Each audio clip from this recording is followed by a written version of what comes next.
Sam Altman controls an 8.7% stake in Reddit, 4.5% of its Class A shares, and 9.3% of its Class B shares. Gemini is able to generate Selenium code to replicate tasks from a recorded screen capture. Varda Space Industries' in-space drug manufacturing capsule has finally returned to Earth after more than 8 months in space.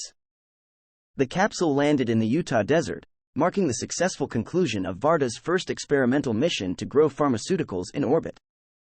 This was the first time a commercial company landed a spacecraft on U.S. soil. The mission launched in June last year and was supposed to just be a month long, but it was extended due to issues obtaining a commercial re-entry license. Reddit has filed an IPO with the SEC after a years-long run-up. The social media site plans to trade on the New York Stock Exchange under the ticker symbol RDDT. This will be the first major tech IPO of the year and the first social media IPO since Pinterest went public in 2019. Reddit had $804 million in annual sales in 2023, up 20% from the previous year.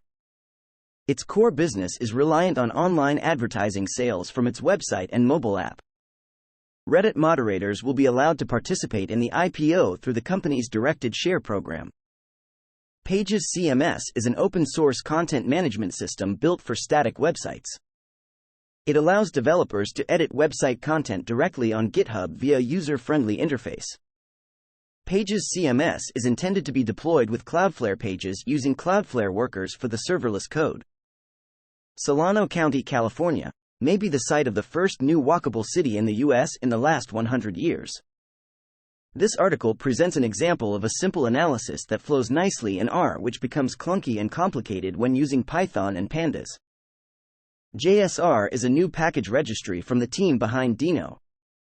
It has several significant technical divergences from NPM. JSR is specifically built for Deno and its content is controlled to prevent squatters and abandoned modules from taking up namespace. Access to JSR is still restricted to a waiting list. S-curve products are fueled by novelty. This is why there is a rush of new users without much marketing effort whenever there are major tech releases. There is both high growth and high churn in the early stages of an S-curve. The skills needed to succeed in a late S-curve market are very different. Investors will be looking for products that are radically different. A good design can help differentiate late S-curve products. Nvidia recorded the largest ever single-day jump in market value a day after it announced its quarterly earnings and a sales outlook that exceeded analysts' expectations. The company's value rose 16.4%, adding $272 billion to its market cap. Its market cap now stands at $1.94 trillion. The previous record was set by Meta just 2 weeks ago. Meta added $205 billion to its market cap after it beat earnings forecasts and announced its first dividend. Space Perspective could begin test flights of its luxury high-altitude balloon within the next couple of months. The company plans to fly its pressurized capsule unmanned over the Atlantic Ocean off the coast of Cape Canaveral using a giant high-altitude balloon. Space Perspective plans to start building its second capsule for human test flights during the test program. The company's aim is to eventually offer regular commercial flights carrying paying customers to 100,000 feet, above 99% of the Earth's atmosphere, where the sky will be black. Bluesky, a federated social network that began as a project funded by Twitter under Jack Dorsey, is now allowing anyone to run their own server.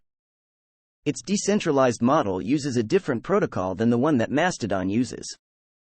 Federation allows users to host their own data and accounts and make their own rules. There is a growing interest in federated social networks as consumers want to have more control over their personal data. A gallery of images generated by Stable Diffusion 3 is available in the article. The model appears to handle text generation very well. The first Starship launch of 2024 may be within the next 3 weeks.